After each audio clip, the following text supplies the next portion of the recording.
Hello and welcome to Real Obscure. My name is Kevin H. Shaw and tonight I'll be taking you on a cinematic road trip, taking a left turn off Blockbuster Boulevard and into the wilderness of the B-Movie Badlands, where we'll witness a literal cult movie.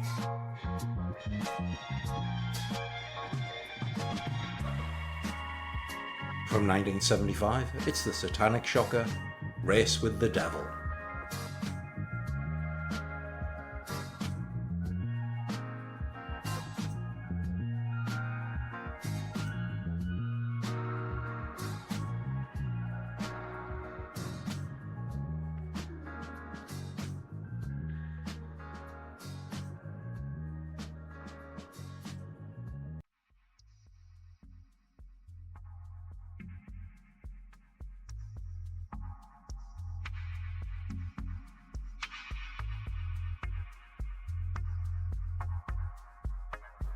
Now before we continue, it's worth taking a moment to put this movie into context, because the 70s were a very, very weird time. There was a huge boom in the interest in the occult and the unexplained, and it seemed as if every man and his human-headed dog suddenly developed an interest in the paranormal. This time also saw the rise of the so-called New Age religions, with a lot of people also embracing the older ways and a return to paganism and witchcraft. And the media of the day reflected this, so we got TV shows like In Search Of, and even comic books like Gabriel the Devil Hunter and Hellstrom the Son of Satan. And of course this period also saw a huge boom in satanic cinema.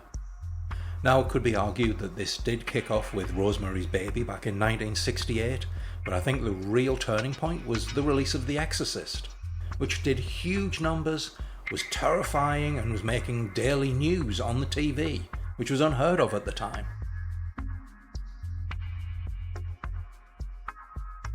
The movie's success led to a lot of other movies being released with a similar theme of Satanism and the occult, such as The Omen, the Amityville Horror, The Sentinel. Even Hammer Studios got in on the act with To the Devil a Daughter. And one of the things that really set these movies apart is they were actually made with actual stars. There were recognisable people in these movies, the people behind the cameras had credibility and they had a pedigree, and I think what was really big is the fact that this kind of movie eschewed the idea of the Gothic. We were no longer in Transylvanian castles or Victorian London. These were things that were invading your home right now.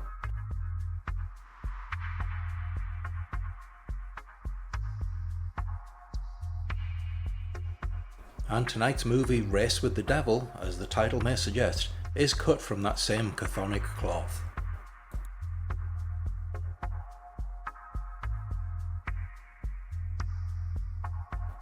The movie stars Peter Fonda, who I'm sure a lot of you are very, very familiar with from his roles in such movies as The Wild Angels, The Trip and Easy Rider, which really kind of established him as the counterculture hero, which is kind of a role that he still plays even a little bit in this movie. Even though his character is a successful businessman, he's still very suspicious of the man in the form of the police and the deputies in this movie. And he still has that kind of counterculture cool thing going on. His co-star Warren Oates did a lot of TV work, as guest roles playing cowboys in shows such as Rawhide and Wagon Train, giving him his break. He also appeared in The Twilight Zone and The Outer Limits, but he's best known for his role in Sam Peckinpah's The Wild Bunch, and he also had roles in Blue Thunder, Badlands and In the Heat of the Night. He also made 3 movies with Fonda, including this one, which included The Hired Hand, which Fonda also directed, and 92 in the Shade, which came out this same year.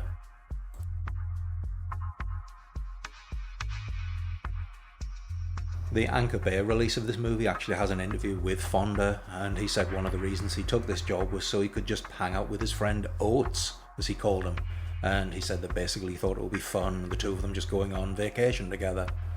I'm not entirely sure if that really was the case when they got to make the movie. There was a lot of physical work, a lot of stunt work. They shot a lot at night, in fact mostly at night, and so I don't think it was really quite the fun vacation he at first imagined it would be. But you can tell Peter Fonda really was good friends with Warren Oates, and he expresses his disappointment at the fact that they just never got to work again together, and I think that was a real shame, as they do have good chemistry together. Loretta Swit is probably best known for her role in the long-running TV show MASH, where she played Margaret Hot Lips Houlihan, and that's a role she portrayed for 11 years from the first season until its finale in 1972. And rounding off the cast is Lara Parker, who, like Loretta Swit, is best known for a TV role, and in this case it's the role of Angelique Bouchard Collins in the gothic soap opera Dark Shadows. She returned to the role later in audio form and also wrote some novels based on the character.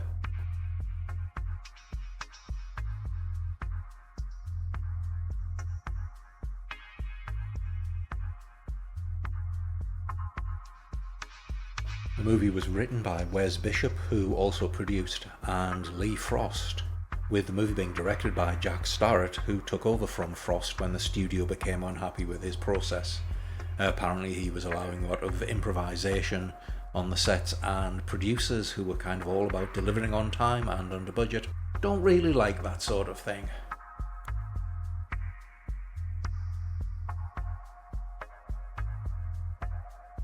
Starrett was both an actor and director who worked on a number of low-budget exploitation movies such as The Losers and Cleopatra Jones, but is probably best remembered as Gabby Johnson in the Mel Brooks spoof western Blazing Saddles, and for his role in First Blood.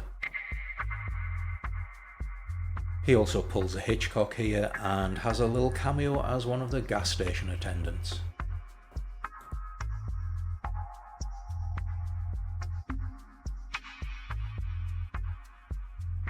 So, what's it all about?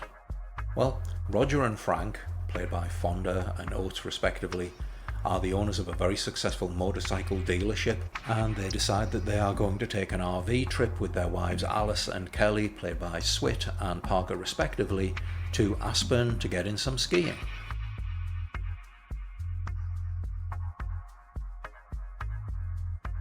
As they have their hearts set on getting away from everything, they decide to take a dirt road and they head off into the wilds where they set up camp for the night. As Roger and Frank are sitting drinking under the RV's awning, they see a fire burst into life across the river, and then they see some naked people dancing, and they decide that they're going to take an interest in this, and they hope it's an orgy, because back in the 70s if you weren't worshipping Satan you were going to swinger parties. However, things take a very dark turn when they actually witness a human sacrifice. When Alice accidentally alerts these cultists to their presence and the fact that the sacrifice has witnesses, they give chase and the two couples attempt to flee the scene. As they're crossing the river, the RV actually gets stuck, and there is a really nice scene here which kind of sets the tone for a lot of the movie, where basically the Satanists are closing in on them and they are trying to escape. And there's a really great scene where when they do get the vehicle free, the Satanists jump onto the back of the vehicle, and the red lights from the brake lights give them this kind of satanic demonic look, which really transforms what's basically a couple of guys in dodgy tashes and bad capes, a real sense of kind of diabolical menace. Now the four friends are able to escape, but not before the RV does sustain some significant damage. And so, seeking repairs and also to go report this to the sheriff, they head into town.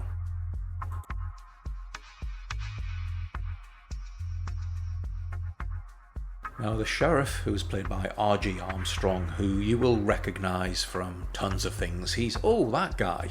He was in Children of the Corn, Predator, Heaven Can Wait. But you may actually know him as the Sandman from the Metallica Enter Sandman video. Anyway, he is very dismissive of their claims and basically says, it's probably just hippies out in the desert.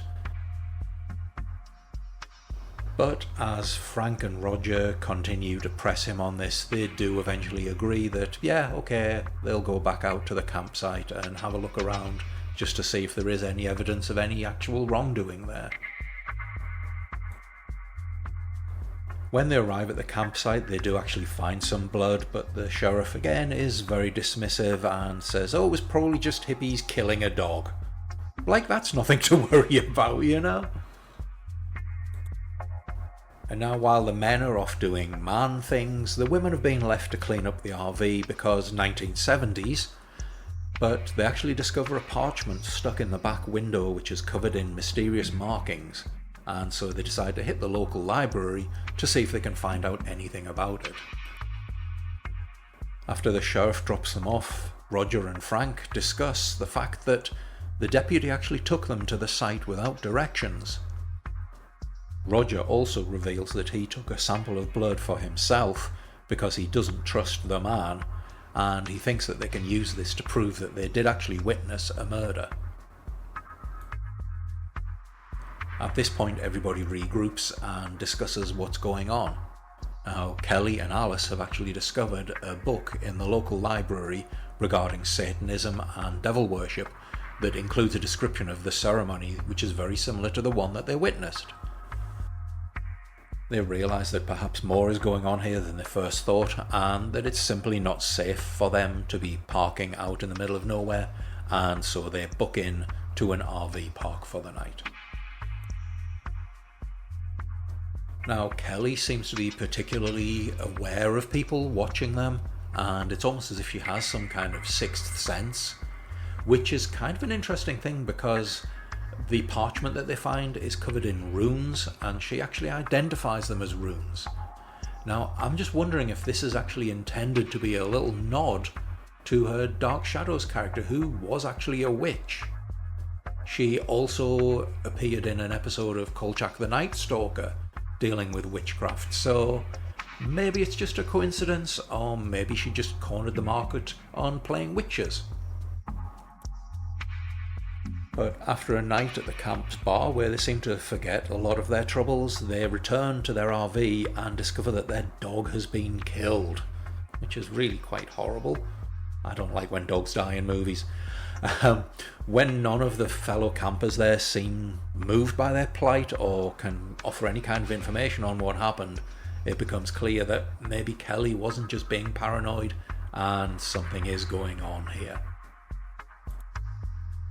And that essentially sets up the rest of the plot for the movie. I'm not going to say too much more at this point, but as ever there will be a spoiler zone at the end where I will be discussing the ending and a few more details from the movie.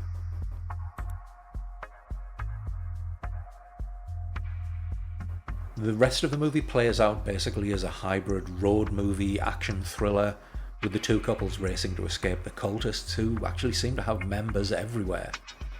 The cultists' attempts to stop them escalate, with the movie having some great chases and really good action sequences. And you have to remember, this is pre-digital, so when somebody is on the roof of a car, they really are up there, and when a car flips into a barrel roll, it really happened. Peter Fonda gets to do some stunt riding on a motorcycle, which the scenes are not necessarily related to the movie's plot, but it looks like he's having fun. And at one point he even faces down against some actual rattlesnakes. Yeah, like I say, pre-digital was a wonderful time. One of the things I really love about this movie is, for all it's dealing with Satanism, it's actually a quite realistic movie. The cultists don't have any kind of magical power, so they don't call down a storm on our protagonists, they don't set a demon on them, or attempt to turn them into anything unnatural. It's just an everyday story of people who witness something they shouldn't have, and are pursued for it. This isn't the demonic excesses of The Exorcist. This is a movie for a post-Manson society, where it becomes clear groups of people can, and will, do horrific things in the name of a cause.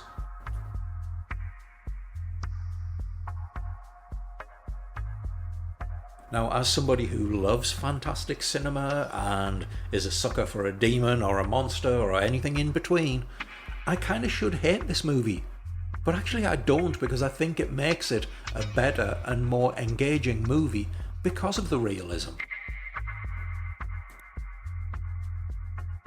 Sadly, despite being a financial success for the studios, it ran for many years as part of the drive-in circuit. It's as if Race with the Devil has kind of become a footnote in the world of 70s satanic cinema. While the Omen and The Exorcist spawned entire franchises, Race with the Devil is kind of forgotten, except for the few of us that saw it at a very impressionable age, and we remember this taut, exciting action thriller. And it's a real shame, as it's a great watch. The title sequence is superbly evocative, the soundtrack by Leonard Roseman is suitably scary, and there's a great atmosphere of paranoia, there's some fantastic stunt work, and the cast all do a really good job with what they're given.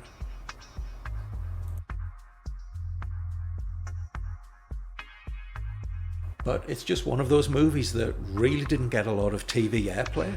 I think, in all honesty, I only ever saw it once on television, way back in the 1980s, and it's not available to stream anywhere. You can rent or buy it through various digital services, but it's not one of those movies that's freely available. It is, however, available on Blu-ray and DVD, and Shout Factory released it a couple of years ago as a double bill with Dirty Mary and Crazy Larry, and Anchor Bay has a standalone release on DVD. Although both are older releases, you can still pick them up through the usual outlets at a fairly reasonable price. And if you don't have a copy of it, I really would suggest picking one up, because it is a genuinely fun action horror movie. And if you're a fan of satanic cinema from the 70s, this is definitely worth a watch. So I would say that's it for this week. If you want to hunt out a copy of this movie, let me know if you do and tell me what you think of it. And if you're already familiar with it, then I'd love to hear your thoughts on it. And as ever, if you have any feedback on the podcast, then please feel free to get in touch with us. And don't forget to hang around after the credits, because we will be entering the spoiler zone. You can get in touch with us at hellorealobscure@gmail.com, follow us on Blue Sky at realobscurepod.bsky.social, and subscribe over at substack.com/@realobscurepod. Episodes are also available on Spotify and YouTube. This podcast was created, written, edited, produced and catered by me, Kevin H. Shaw. Our theme tune, Für Manfred und Siggi, was created using Udio, as was our background music, The Monster Dub. Race with the Devil is copyright 1975, 20th Century Fox. Their content is used for educational and commentary purposes under Section 107 of the Copyright Act, fair use, and remains the property of the respective copyright holder, presented here for the purposes of critique, commentary and discussion. No copyright infringement is intended, so please don't sue us.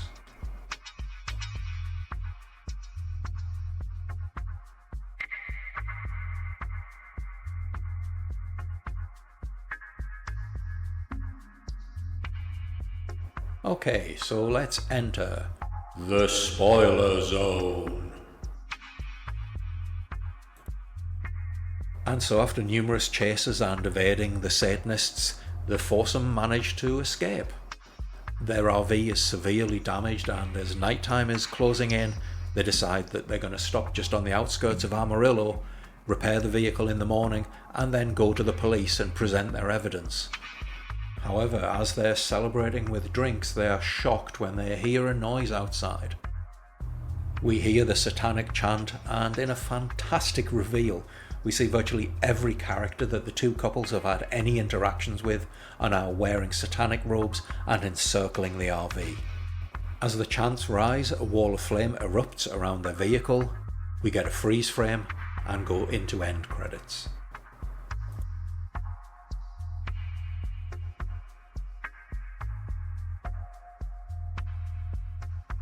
It's an absolutely superb sucker punch of an ending, because the whole thing is set up that you think they've escaped, and we're all going to have a happy ending, and justice is going to be done. Nope. Now, it comes quick and almost out of nowhere, and it's really, really powerful, just for the abruptness of how this ending works. I should be annoyed with this, because as I say, I am a fan of the supernatural and demons and monsters and all of that good stuff, but the fact that this ending is so realistic actually makes it more frightening. So yes, it's one of those movies where the bad guys win, and I think within the context of the movie it actually works really well, because this leaves you with this unsettling feeling, and there is a great sense of paranoia throughout this movie. But what's great is this ending actually proves that it's not paranoia if they really are out to get you.